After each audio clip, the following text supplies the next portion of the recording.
Hello and welcome to Deep Learning with PolyAI, the only podcast that has two humans talking about machines that are probably better than us. I'm here with your co-host, or my co-host, Nikola Marchik, who's also the CEO and co-founder of PolyAI. Nikola, welcome. Good to see you. It's you, Damien. Thank you for hosting. Of course, I'm stepping in for Michelle. We usually have a different host today, but I'm typically behind the scenes, but today I'm bringing it in front of the camera. Hopefully, I do her justice. But we're talking about a very exciting topic today, and that is artificial general intelligence, or AGI. Obviously, making news in the headlines because of all the hullabaloo that's going on around the OpenAI environment. As of this morning, I would say we have a CEO that's back seated in Sam Altman after two interim CEOs, one of which was a heavy advocate and almost an acolyte of the concept of AGI. So we thought, what better topic to discuss a little bit than this potential end state of deep learning, which is artificial general intelligence. So, Nicola, without further ado, why don't you give us, I mean, you got a doctorate in this stuff. Why don't you tell us a little bit about what the concept, it's not clearly defined, but what the concept of artificial general intelligence is, how it differs from most people's view of artificial intelligence. And, then we'll go into some deeper questions about what it means. Sure. Yeah, I think the last weekend and the week and everything that's happened, I think I saw one Twitter post which said this is the closest thing to keeping up with the Kardashians for nerds. And I can attest to being one of them. I spent the flight back from San Francisco to London um, listening to about 6 different talks from Elias's coverage, trying to just dig at why did the high priest of deep learning and you know are the main advocate of making progress in the space. Was there Um, chanting in the background? Did we hear the feel the AGI in the background? I didn't feel the AGI while I was listening to it, but yeah, No burning effigies or anything either? I was in a plane. I was in a plane, so yeah, that might have been a bit of a security risk. But yeah, back to AGI. Look, I mean, the definition is, I think, difficult. A lot of people tell you that artificial general intelligence is something that can do most tasks that humans can do as well or better than them. Um, that by itself is a bit difficult because we already have superhuman systems, some of them not even necessarily AI, that perform many tasks that, our economies depend on better than we do, right? Right. And I think the whole concept, and I think really where the fear factor comes in, and also the main plot of every sci-fi film ever is the singularity, right? Where a Right. system can improve itself, right? It's an intelligence. It's almost like a self-sufficient unit, the way that a human is. And then, it can improve, it can continue to advance and evolve, leaving our carbon past behind, right? And I think that frightens a lot of people. You'll hear Elon Musk talking about being a speciesist and how this is a threat. And, I think that it's definitely something that gets a lot of headlines. I think that the whole discussion on safety and, what AI will do to us in the short term, um, it's a bit I would say that there's a near zero probability that, sentient AI goes after humans, right? Right. Um, what I It think seems we almost have. it's egotistical to think that, that we would be a top priority, and it's not just on the hierarchy of, like, special, dominance, but one of the things that was always funny when you look at, like, Skynet or other interpretations of an intelligence that becomes, like, superior, is that, of course, the first thing they're gonna do is create robots or create robotized human beings. Like, we should be so Exactly. bold as to think they would model themselves after us. You're right. And actually physically, why would that be the supreme Yeah, form of an actor? And higher beings would probably live much more in the abstract plane, when you look at all your classical, pure maths professors, they're in the clouds thinking about their right. own things. And the fact some mere mortals do not um, really care for impact them unless they impact them physically, right? So I think, we are projecting. It is, you're right. It is, I think, a very bold assumption. I mean, the biggest risk is that as they continue to evolve, we are but, a detail on the side, kind Sure. of like what animals are to us. We love animals. We care for them deeply. We feed them, we feed our pets like cuts of their favorite food, right? But, push comes to shove, if you need to, build an airport somewhere or a highway, then, you might actually just destroy someone's home and you won't even ask them, right? Maybe it's possible that they'll move and whatever, and it's not like life threatening.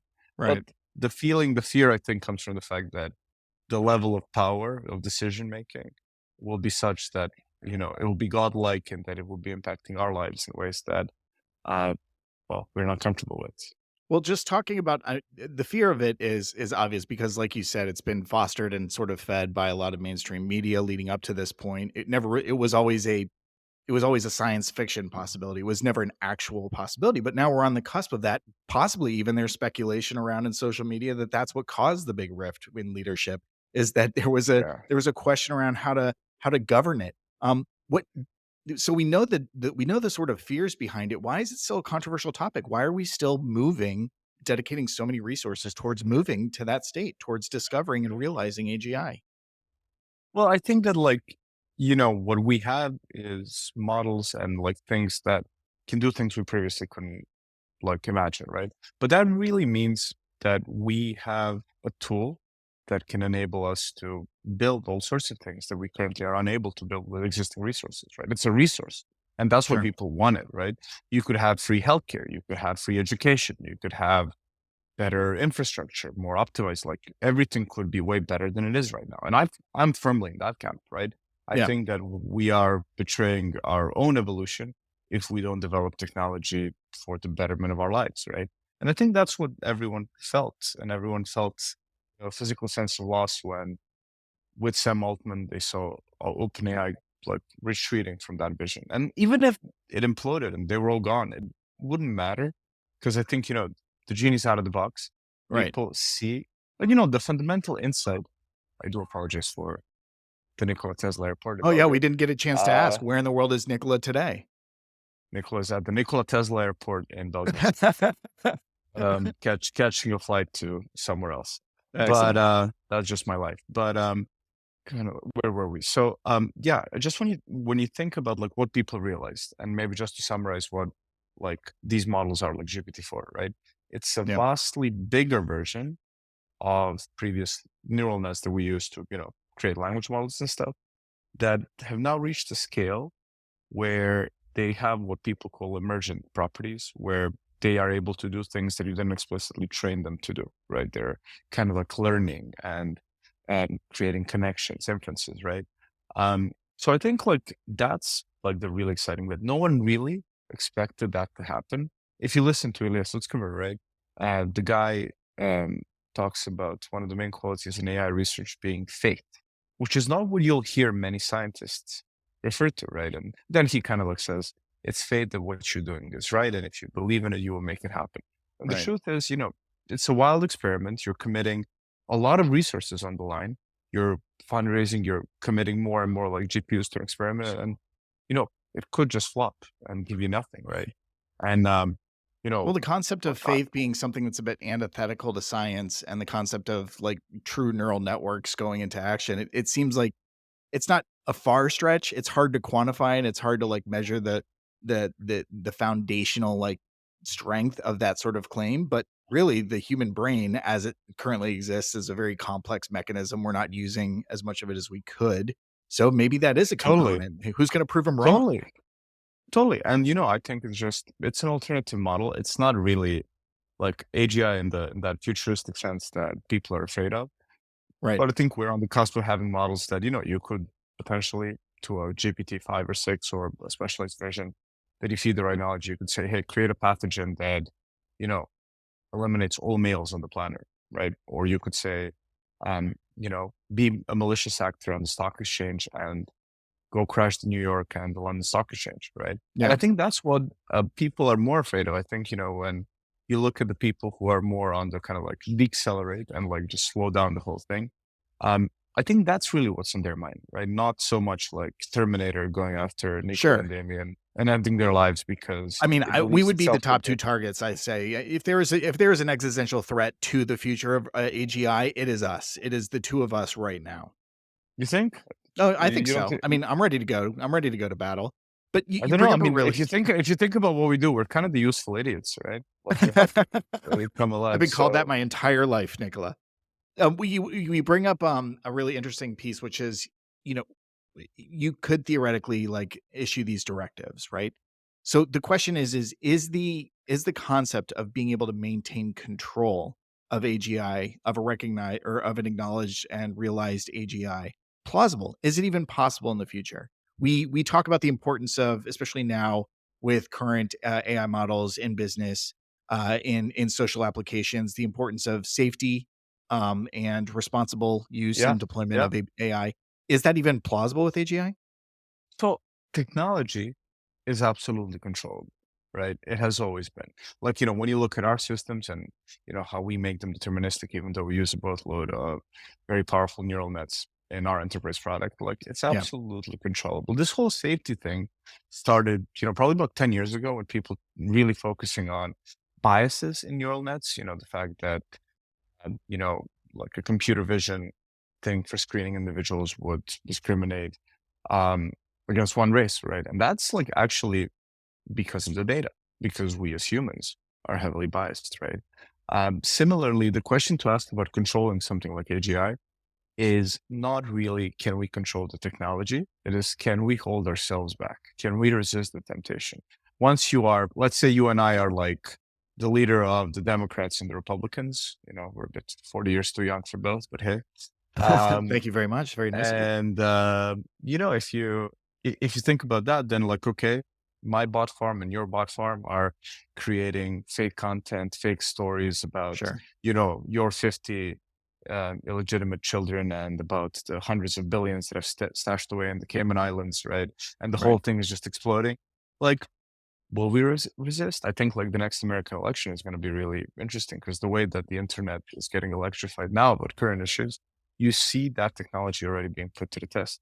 You Right. see deep fakes all the time with statements that are not true. And you look at it and you're starting to doubt everything you see, right? That's our defense mechanism.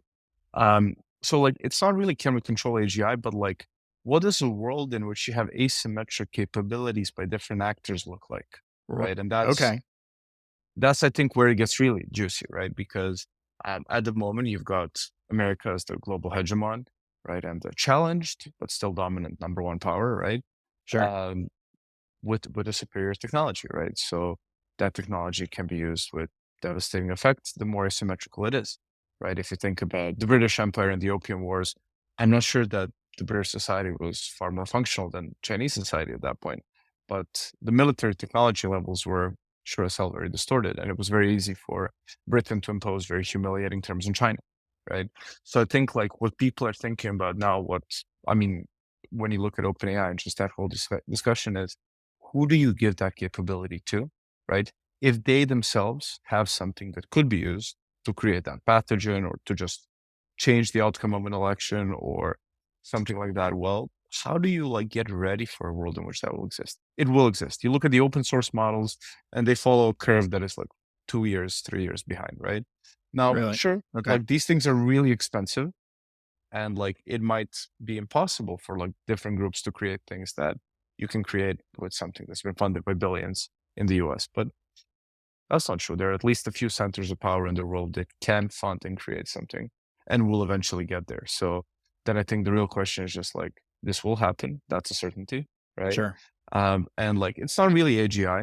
Blaming AGI is the wrong thing to do, but like knowing that the level of AI technology is reaching a point in which, you know, there will be a scramble for, dominance in media, dominance in, all sorts of economy because you now have a tool that is like a steam engine for X, right? And I think we're now seeing like a Cambrian explosion of all of it, right? Right. And the world will look very, very different very soon. It already is. I think we're part of that thing, right? I think like our rate of growth now, everything that we're doing with our customers, the kinds of conversations we're having with clients, um, it was unimaginable to me 2 years ago, right? Yeah. So that's I think the exciting bit. I mean, the rocket style growth of a startup, you could easily like equate to the space race, which is who gets there first. It usually makes the biggest splash. The same could be said for, the utilization of these tools, right? I agree with you 100%. It's going to be how can humans maintain control, and not necessarily how do we control AGI, but how do we control our own impulses? and our own Yeah. drive to leverage for a competitive advantage that is sometimes unethical and amoral. And when you have a system that doesn't make those determinations, then all of a sudden that's a recipe for disaster. Unlike the global space race, though, once the leaders were established and they were up among the stars, it was okay. Well, here we are. Now what? But this is a different story. This is a very different story, which begs the question: when you have AGI that's realized, and you talked a little bit about this, like the open source versus closed source model. Is it something that we as a society, as a global society, should establish whether or not, um, whether or not open source is the right answer?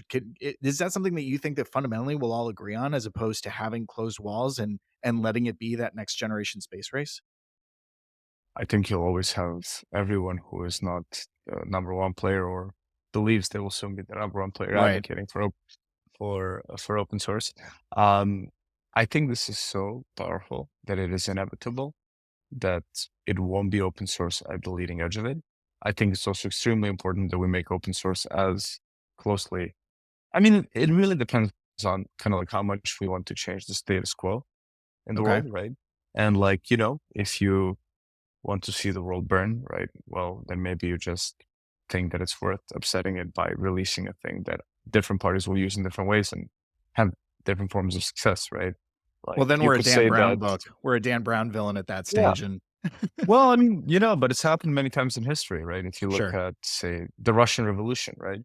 The Soviet, well, empire brought on a lot of the Soviet Union had like a lot of progressive reform, but I think that the consensus is that if you probably allowed the Russian Empire to continue as it was the fastest growing economy in Europe. It was making huge social reforms regardless. They abolished serfdom and many other things. So, like those revolutionaries thought they were creating a better thing. I think by now, we might have done better if the other thing had happened, right? But I think with AI now, like people will use it in these ways, right? Yep. And I think like the economies that make the best use of it, will do really well. I mean, the whole debate of effective altruism, right? And kind of like that as the continuation of ideas like, the basic income and Sure. all of that's where you kind of say, hey, if Microsoft and Google are the two winners of this, if their GDP, well, if their value exceeds the GDP of America because they become the American economy because they're Right. like the source of all value because AI has made them the sole kind of like guardian of the greatest like, steam engine ever created. Then Do you they're then cutting the believe UBI that checks for the citizens of that nation. Yeah, it's like, do you think that's good? Like, is that, just a continuation of our current status quo, right? Or do we kind of like try to, encourage the whole world catching up in places that are less developed in other ways, using AI to, circumvent their own issues? I think both will happen to an extent, Yeah. right? Like, we will improve the lives of, well, everyone on the planet with this. So it's just like, Right. there's a reason everyone is so excited, right? And it's not just the sci-fi films. I think the concept of effective altruism deserves an entire episode on itself, and I know it's something that Michelle's very passionate about. So we'll come back and revisit that, expand on that a little bit. Yeah. I'm I'm curious, just as a whole, do you like? Let's look at the deep learning industry, and market. Is AGI the end game? Is that when all of a sudden, is it like cut to the NASA control center, and once AGI is realized in public and let's say open sourced and used for the greater good, does everyone just shake hands and say, okay, we've done what we can do. There's nothing more here. Well, I mean, I think we didn't define AGI, so the question is, that Touche. vacuum says this. But I think to come back to the hero of or the anti-hero over last weekend, I think it was um, NIPS back then, Europe's now in 2016, where Elias Sutskever just like showed some model and then clicked a button and it said problem is solved, right? And Sean, Eddie, and I have used it as an internal meme ever since. Um, Not really, right? It's just technology. Like I think, uh, to go to Sam Altman and his favorite bigram, which is talent density, right? Okay. Like the talent density of, I think, the people working on AI right now is as high as it's ever been. It's attracting literally everyone to uh, work on it to make advancements more quickly because we see that the ROI is huge, not business ROI, but just the impact on our future lives, all of our future lives, right? This is Right. the technology of our generation. How fast it will continue to improve at this rate where we feel like everything will get, turned on its head, I don't know, right? Like it's really hard. Look, think of the space race, right? I think Yeah. if you watched that thing live, which well we didn't, but um I think you would definitely assume that in 20, 30 years, there's like a charter flight to the moon where you pop into a Colonies suit already being established. and you Yeah. jumped around. Yeah, exactly, right. Like Mars Aqueducts. has been, like I think on the excitement there, you're probably assuming that moon is like, you're outing to Staten Island, right? Right. And then like Mars is like, oof, that's like that trip to Bali that you've been excited for like half your I'm life, saving right? up. I've got ever since I saw Total Recall, that's been my, vacation fund. So, I like, or it could flop in the same way where, no, not flop, it won't flop. It will have a huge impact, right? But, and as you said, I think just the sheer nature of the product is it's not a singular, Americans got to the moon before the Soviets did, or the Right. Soviets got to space first. Like those were like propaganda items that were really important in the Cold War, right? Right. Right now, like everyone can log into ChatGPT and use a model that researchers, no matter which lab they were in, could not have imagined 3, 4 years ago, or Right. less even, right? So I think like that thing is there. It's usable. It's more like a steam engine than the moon landing. So that'll be the impact. But the steam engine, it completely transformed our economy. It led to industrialization, and this will lead to big societal changes. But when I think of our space and what happens in the contact center, Right. it's never suffered from like having too many people. It's been a chronically um, understaffed um, business unit, right? And with AI, you get a lot of extra work that can help, right? Like mundane tasks go away, you become more Yeah. productive. So then it becomes a cold war between different companies to adopt a better AI solution so that they can win against their competitors, right? And the But contact not just center from is a then competitive weaponized. advantage. I Yeah. mean, it's going to impact org design as a whole. Like our solution impacts org design where we actually advise customers that, hey, if you find that one, we're solving for churn, like you said, it's not like Yeah. it's not like you've ever been overstaffed in a contact center, but now you're right staffing. And you're allowing some of the senior or most experienced or talented agents to avoid burnout by taking on greater skill sets, by becoming either a Yeah. tier two agent that handles more complex problems, which reduces the mundane nature of those Yeah. intro level calls where they're getting yelled at because someone can't remember their password or something to that Yep. effect. It makes them a more skilled agent, which reduces their burnout, which keeps them around longer and also makes them happier. A lot of our clients say that their agents are now happier because they're Yeah. fielding less, more, but more important calls. Yeah. But does I that think, happen on a global scale? yeah, it does. And look, I think that, one thank you card we got from the head of a contact center for a client of ours was, "Thank you. We finally have enough time to grab a biscuit in between two calls." Yeah. And that's like, whoa, man, that's like, and that's cool. And also like, wow, like Yeah. damn, Wow. right? These guys work hard. They still work hard, right? Yeah. But I think that when you think about the executives in a company, and let's use the language of software companies because that's where we are. Like there is a certain convergence between customer support, customer success, and then all the way to marketing, operations, and sales, right? It's Right. all always been connected. It's in a software company that would be like your go-to-market, right? Sure. And with AI, with our products, right, what our our stakeholders get elevated much further towards being someone running marketing or sales because they're now able to do sales and marketing at a much greater scale and often better in a superhuman way with our technology compared to an understaffed unit that's trying to do it with human labor alone.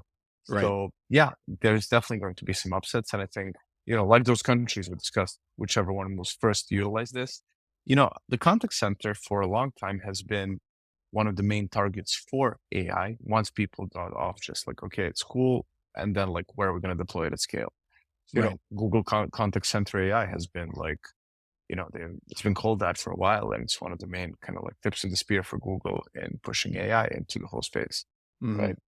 For AWS, like Amazon Connect and everything on top of it is also like geared around AI, and other kind of like behemoths in the space, and CCAS and UCAS, they can't get on this thing fast enough, but they're not even close, right? So I think what we're doing is like bringing this technology into that department, helping Yeah. it become a lot more important, more influential. Like if all of a sudden in customers service, you have insights that would otherwise be the sole kind of like property of marketing, sending surveys, and all of a sudden you go, not only am I telling you that we have a problem here and an opportunity here, but like I'm telling you that because 7% of the people mention it. And when they do, Yeah. my voice assistant actually just goes into free form conversation and has that conversation that you would otherwise pay, like an agency to go and collect on a random sample of people who might not even Sure. be our customers, right? So this is like, I think it has huge ramifications for marketing Yeah. and an ability of the company to make really uh, smart, data-driven decisions about the wider business. Amazing. All right. Well, I think we're at time. So I really appreciate the insights. Fascinating topic. I'm sure that everything will change tomorrow after this Yeah, I'm episode probably, I'm releases. probably, I'm probably wrong about absolutely everything. Okay. But it's always fascinating. Thanks for your time. I appreciate it. And we'll see you next week. Okay. Thank you, Damien.